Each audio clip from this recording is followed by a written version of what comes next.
Vous regardez l'invité de la rédaction sur la panafricaine Medi 1 et merci de nous rester fidèles. Atteindre son plein potentiel est le thème principal d'une série d'activités organisées ce mois de mars par l'Agence universitaire de la francophonie à Dakar.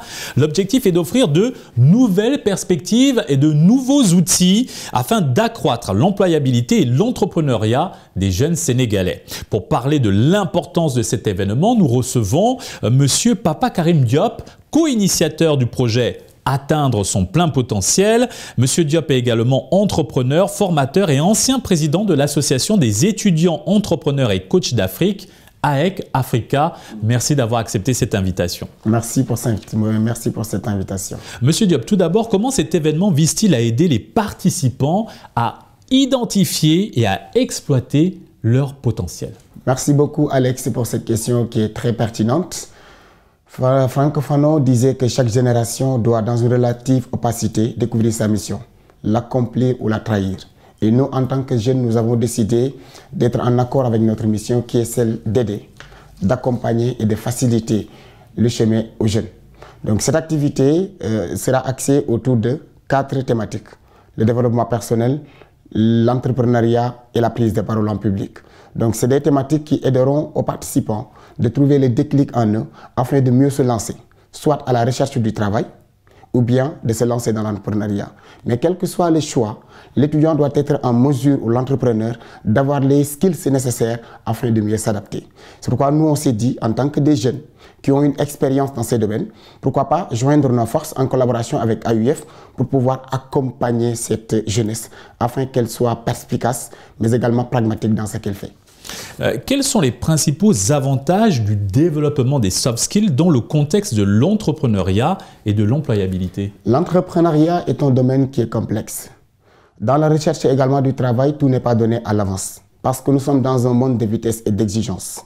Les gens ne regardent pas simplement les diplômes, mais ils portent une attention particulière sur les compétences qui font la différence entre les étudiants. Parce qu'à égalité de diplômes et de compétences, on regarde la valeur ajoutée. La valeur ajoutée peut être la parole. La valeur ajoutée peut être le sens de l'écoute ou le sens de la créativité.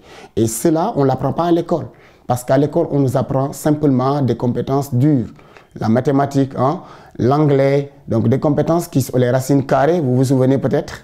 Donc ça, c'est des compétences qui ne sont pas souvent demandées en entreprise. Donc au-delà de ces compétences, la personne qui doit chercher du travail ou bien est intéressée par l'entrepreneuriat doit faire un bilan personnel, doit également développer d'autres skills qui lui permettent de pouvoir s'adapter par rapport aux difficultés rencontrées dans le milieu de l'entrepreneuriat, mais surtout également dans le cadre de l'entreprise où elle s'attend à être employée. Vous parlez à l'instant d'un bilan personnel. Alors, quelles sont les meilleures stratégies pour renforcer son employabilité à travers le développement de compétences interpersonnelles? La première chose, c'est être en mesure, si on veut intégrer les entreprises, de pouvoir rédiger un CV. Ça, on ne l'apprend pas à l'école. Et cela entre en phase dans notre objectif, avec notre objectif de décrocher un emploi. L'autre élément également, c'est savoir réussir un entretien d'embauche. Difficile, facile pour un étudiant ou bien une personne qui souhaiterait intégrer le monde de l'entreprise. Mais également être en mesure d'avoir des skills nécessaires si on veut lancer son projet, pour pouvoir l'accompagner, pour pouvoir le soutenir, mais également pour pouvoir le pitcher. Parce que nous disons qu'un projet mal présenté est un projet mort. Savoir présenter son projet en 2-3 minutes n'est pas chose qui est facile. Qu'en est-il de votre rapport personnel ainsi que de celui de votre organisation à cet événement? Notre organisation décide d'apporter son expertise, son expérience et sa connaissance au service de la jeunesse. Déjà sur le point de la communication, je l'ai parlé, sur le point du développement personnel, c'est permettre à la personne de savoir le pourquoi il entreprend et le comment il doit entreprendre.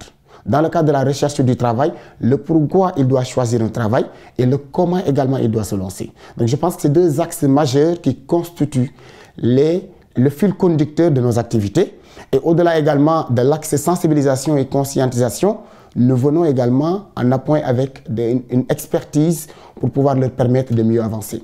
Dans l'art oratoire, il y a des skills, il y a des techniques qui leur sont livrées afin qu'ils puissent être en mesure de décrocher des financements. On en a fait dans le passé au sein de nos structures respectives. Sur le plan de l'entrepreneuriat, il y a le business model Canva Un entrepreneur, c'est quelqu'un qui se lance pour gagner de l'argent, mais c'est quelqu'un également qui a une méthodologie dans sa manière d'avancer.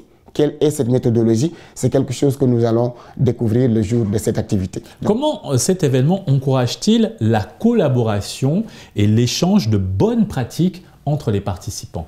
Cela permettra effectivement d'éveiller le génie qui sommeille en chaque participant. Préciser à ce niveau que c'est des ateliers qui sont pratiques. Donc ça permettra, déjà nous allons ouvrir le jour avec un atelier de team building pour déjà réveiller les muscles. Mais également des activités qui seront stratégiques, déjà réveillant le pourquoi, la motivation de chaque participant, mais également des techniques à travers le comment. Motivation qui veut dire motif-action. Que ce soit recherche d'emploi ou la mise en place d'un projet, la personne doit a priori être capable de savoir le motif de son action. C'est le pourquoi. Quelles sont vos attentes en termes de participation de la jeunesse à cet événement? Nous lançons un appel solennel à la jeunesse parce que nous disons que tout ce qui se fait pour la jeunesse sans la jeunesse est fait contre la jeunesse. Donc nous nous attendons à une mobilisation forte de la jeunesse pour pouvoir venir puiser le maximum de cette activité. Parce que d'habitude, ces genres de formations sont payantes. Mais avec AUF, nous avons trouvé la bonne formule pour pouvoir le mettre gratuitement au service de la jeunesse parce que notre mission, c'est de servir, d'aider et faciliter l'insertion professionnelle et personnelle de la jeunesse. Monsieur Diop, quel regard portez-vous sur l'employabilité et l'entrepreneuriat des jeunes au Sénégal? C'est un problème, c'est une grande problématique aujourd'hui. Nombre d'étudiants sortent de l'université sans pour autant être en mesure d'avoir une insertion. Beaucoup de jeunes aujourd'hui qui ont des compétences se trouvent ici à conduire des motos de tchak-tchak ici au Sénégal. Donc à ce niveau, j'interpelle les responsables, l'État, donc à ce qu'ils puissent agir pour pouvoir soutenir la jeunesse. Mais également saluer le travail que l'AUF est en train de faire en partenariat avec CLES, avec Africa et pas mal de structures. Et également encourager ces initiatives, incitant davantage dans cette même dynamique aux structures qui sont ici au Sénégal de pouvoir venir appuyer la jeunesse. Parce que la jeunesse veut travailler, la jeunesse veut se challenger, mais souvent elle a du mal à trouver la bonne information, à être accompagnée financièrement, à pouvoir avoir l'accompagnement nécessaire pour pouvoir transformer ses rêves en réalité. Atteindre son potentiel est une initiative novatrice au Sénégal. Qu'est-ce qui fait sa particularité et la différencie des autres qui sont organisés dans le pays? Et que déjà c'est initié par des gens qui ont l'expérience, plus de 5 ans d'expérience dans le milieu associatif, par des coachs entrepreneurs, coachs dans le sens de facilitation. Donc c'est la facilitation, donc qui en ont eu minimum 5 ans d'expérience et qui ont décidé de manière volontaire à partager, à mettre leur expérience au service de la jeunesse. Donc je pense que ça c'est novatrice parce que d'habitude ce qu'on voyait c'est des partages d'expérience qui obligatoirement pouvaient ne pas être en rapport avec l'expérience. Mais ici on a la connaissance, on a l'expérience et on a également l'envie d'aider et d'accompagner les gens. Et je pense que le domaine sur lequel est axée notre offre est un domaine particulier, celui du chômage, celui de manque d'employabilité, celui des problèmes, des problèmes confrontés par la jeunesse actuelle. C'est la première édition de l'événement Atteindre son potentiel. Qu'en est-il des perspectives à long terme de ce programme? Merci beaucoup Alex pour cette question. Nous sommes à notre première édition et nous souhaitons pérenniser, perpétuer ces actions pour pouvoir être aux côtés et au chevet de la jeunesse. Parce que comme vous le savez, les potentiels des jeunes sont sous-exploités par l'école. C'est pourquoi nous sommes venus en appoint pour pouvoir permettre aux jeunes de pouvoir tirer le maximum de leurs capacités, les exprimer pour les mettre au service de leur recherche de travail ou bien au service de l'entrepreneuriat. Donc c'est pourquoi en perspective, nous souhaiterons élargir, consolider déjà notre partenariat avec AUF, et pourquoi pas l'élargir avec d'autres structures qui font la même chose qu'AUF. Parce qu'on le dit souvent, seul on va vite, mais ensemble on ira plus loin. Merci Monsieur Papa Karim Diop d'avoir accepté cet entretien. Merci beaucoup Alex pour cette invitation. Et c'est ainsi que s'achève cette émission. Excellente suite des programmes sur la panafricaine.